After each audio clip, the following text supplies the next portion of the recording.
Hey guys, I'm back with another video for you today, and today I'm reviewing A Star Is Born. I went to go see the movie last night, and guys, let me tell you, the screen I went to was fun. I went on a Thursday night, so it was kind of like not as busy, but there was only one showing at my theater, and I know most theaters were being cooped up for Venom. The people that went to go see it were mainly like middle-aged couples and kind of like old ladies on the Thursday nights.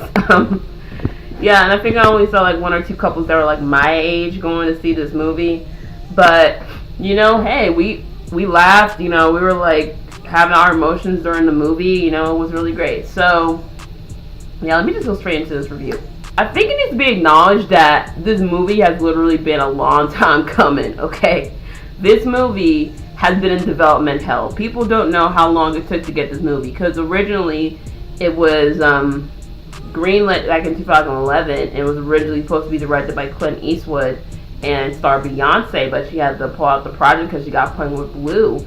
And then, they're looking for the male role. It's supposed to be Tom Cruise, Leonardo DiCaprio, even Will Smith.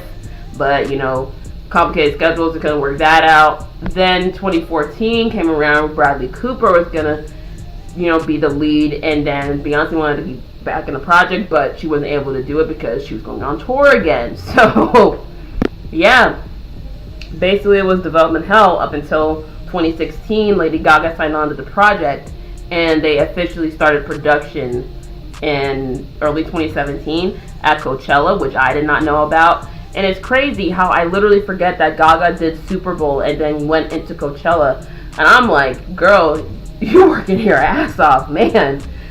But yeah, it's been like a long time coming. It was supposed to come out in May of this year, then it got moved to September, and then it got moved to like a week later into October.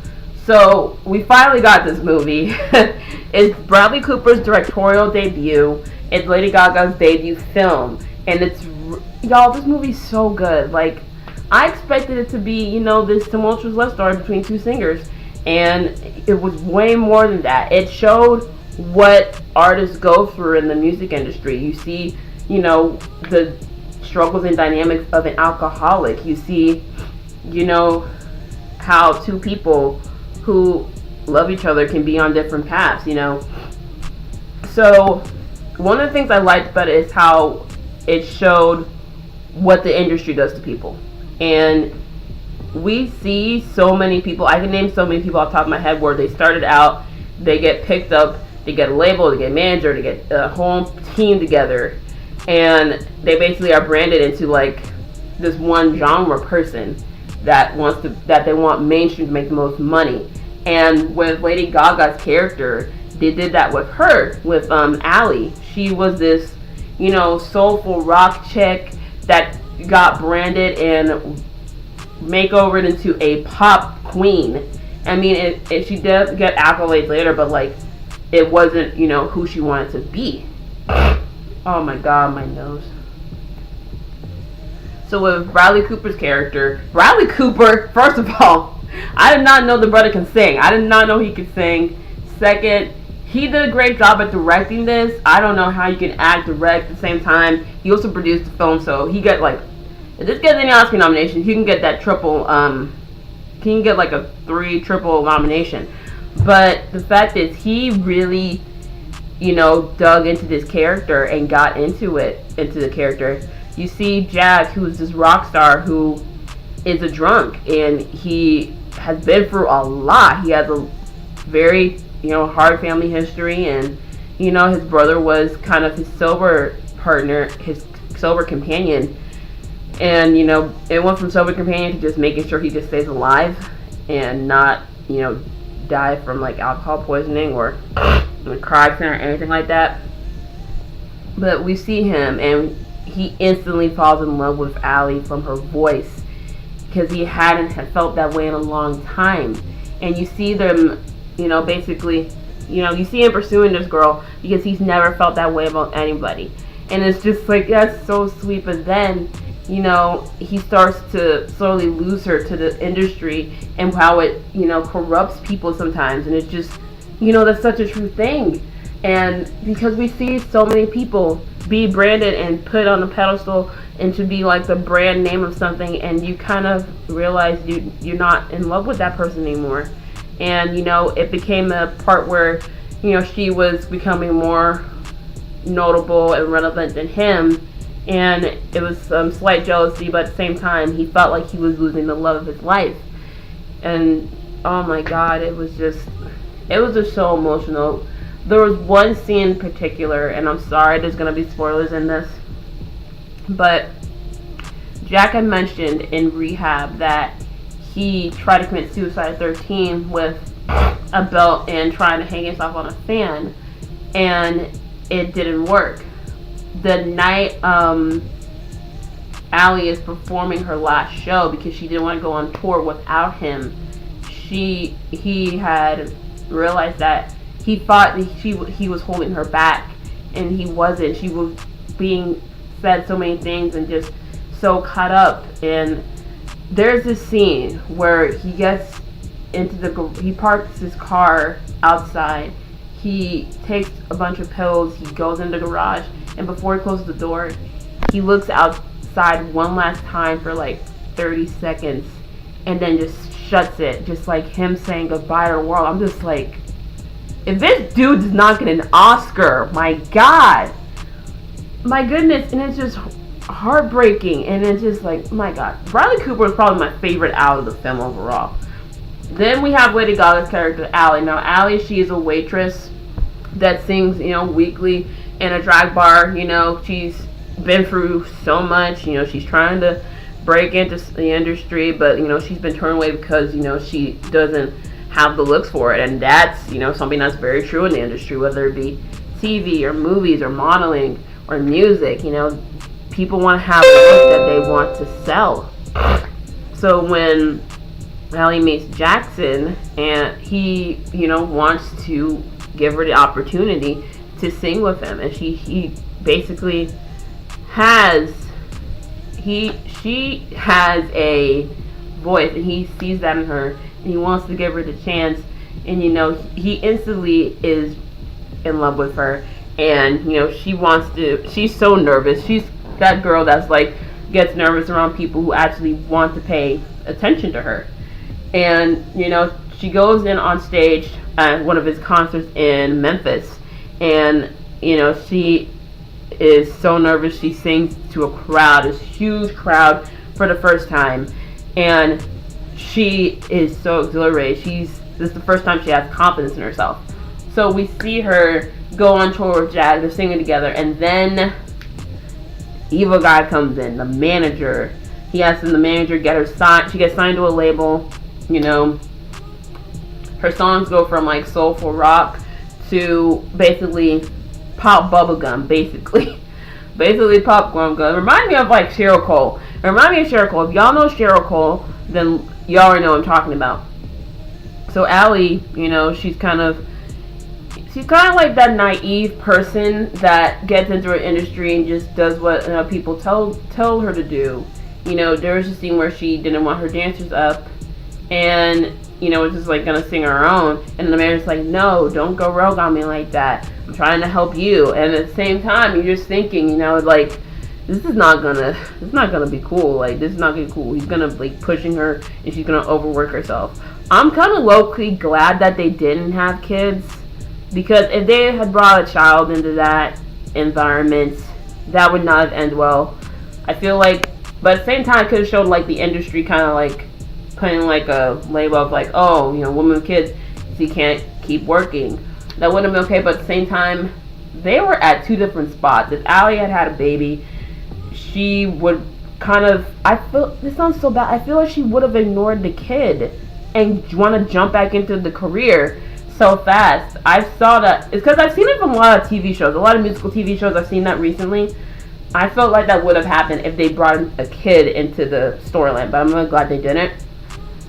So we see Allie, and we see that she really is becoming fed up of being Jack's, sober part companion. But at the same time, she's enabling his drinking. We see early in their relationship, he passes over on the floor. She's like, it's fine, he's this all the time. No.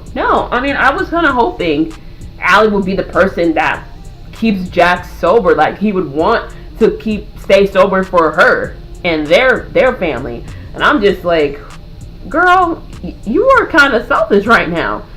And Lady Gaga, I'm honestly glad Lady Gaga got this role than Beyonce, because she embodies his character. I think it's because she went through the same thing in the industry when she started out. A lot of people don't know that she had been singing for years, and that she was kind of basically denied so many times, and that she went through bullying at a younger age because, you know, the way that she looked and the way that she wanted to be a singer. So it was just, she was perfect. One of my notable scenes I would want to pick out for her would probably be that last scene in the film. She goes back to her original sound. She sings the song that Jack wrote for her at his tribute, and you see her sing this, and we see flashbacks of them in the movie and their relationship, and we get to this last scene that we didn't see of him playing the song on the piano and her listening to it, and it's just beautiful. And it shows that my goodness, it shows that Allie had to go back to where she was. She had been thrown into this world, and Jack was the one person that believed in her. She realized that Jack was the one true person that believed in her. And I'd always remind her to never let the world take that away from you. Don't let the world take away who you are. Because a lot of people in music, they kind of sell their souls to it. And you know, it was so sad. I knew there wasn't going to be a happy ending at this movie. I knew it wasn't going to be a happy ending, because I read the synopsis for the 1976 version. There's like 4 versions of this movie. I read the 1976 version on like Wikipedia, so I'm like, okay, they're kind of go along the lines of that.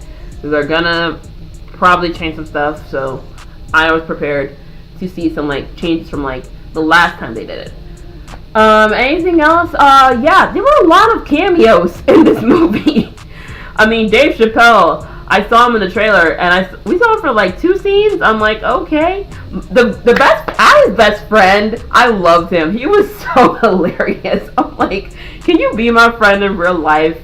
We saw a lot of music people. I thought I saw Quavo in the audience at the Grammy scene. Halsey was there. These 2 people, the guy that was Jack's driver and the girl that's supposed to be like the concert, the kind of that tour manager, they played a married couple in a Lifetime TV show called The Client List like 3 years ago. So I'm like, oh hey, they hired them. All right. Oh my goodness, what other cameos are there? There are so many. And I'm just like, wow, there's like a lot of people in here. I'm like, okay, I don't lost count. But hey, overall, the music was amazing. Shallow had me in my feels. Had me in my feels because it was so good. I was really, really excited to see like the actual performance in the film, and it was great.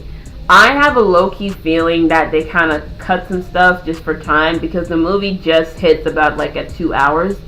But I'm kind of glad with like the product we were given. I think we're gonna get like a couple of deleted scenes through the DVD once it comes out. I think probably January or February, probably February. But yeah, do I think there's gonna be some Oscar buzz? Oh, there has been Oscar buzz before it even came out at like the festivals. Like I can honestly see Lady Gaga getting a Best Actress nomination and a Best Song nomination. Bradley Cooper, Best Director, Best Actor. I can definitely see this getting Screenplay, and most likely nomination for Best Picture. That is what I'm looking at with this. I am so glad I went to go see this movie. I originally was going to go see it today with my roommate, but she went home for the weekend. So I was going to go do this, on my own. So yeah, this is my review for Star is Born. I would give it like a 9 out of 10. You know, the movie wasn't perfect, but it was really good. So that's my overall rating. Definitely go see it this weekend. I feel like it won't hit $1 billion, but it will definitely hit like a good box office amount by the time it ends its theater run. So yeah, that's my review for A Star Is Born. I'm gonna be reviewing The Hate U Give on Sunday. I'm gonna go see it Saturday. They have it in select theaters this weekend around the country, and I'm going to go watch it. I'm gonna probably do my review I'm probably going to do my review after I get home and then post it on Sunday. And it'll probably be like a non-spoiler review. And then for The Hate U Give, when it actually comes out in 2 weeks, I'm going to do a full spoiler review. So I'll probably have those up later. I'm going to be reviewing Station 19. I'm going to have that up probably by tonight. So there it is right here. Let me know what movies you want me to see that you want me to review. I know you guys, I was gonna ask you guys if you want me to review Venom, and you guys actually already went to go see the movie. You guys told me a lot of stuff that you did not like, so I'm gonna stay clear of that. Anyways, your girl, peace out, well, love, and have a great weekend.